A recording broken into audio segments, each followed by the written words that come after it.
ഹരേ കൃഷ്ണ. ഋഗ്വേദത്തിൽ പരാമർശിക്കുന്ന സർപ്പസൂക്തം കൊണ്ട് ആയില്യം നാളിൽ നാഗോപാസന ചെയ്യുന്നവർക്ക്, അതുപോലെ തന്നെ സർപ്പസൂക്തം കൊണ്ട് നാഗങ്ങൾക്ക് പുഷ്പാഞ്ജലി ചെയ്യുന്നവർക്കെല്ലാം നാഗദോഷങ്ങളെല്ലാം അകന്ന് ആയുസ്സും ആരോഗ്യവും സർവ്വവിധ തടസ്സ നിവാരണവും അതുപോലെ തന്നെ വീടുകളിൽ ഗ്രഹസൗഖ്യവും സന്താന സൗഖ്യവും ഒക്കെ അനുഭവപ്പെടാറുണ്ട്.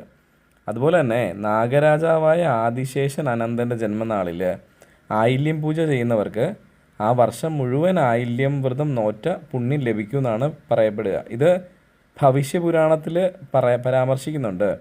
കന്നിമാസ ആയില്യ ദിനത്തിൽ നാഗദേവതകൾക്ക് 100 പാലും സമർപ്പിക്കുന്നത് സർപ്പദോഷ ശമനത്തിനും അതുപോലെ തന്നെ തടസ്സ നിവാരണത്തിനുമൊക്കെ നല്ലതാണ് കേട്ടോ.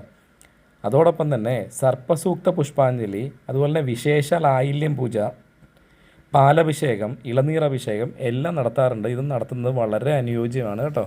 ഹരേ കൃഷ്ണ.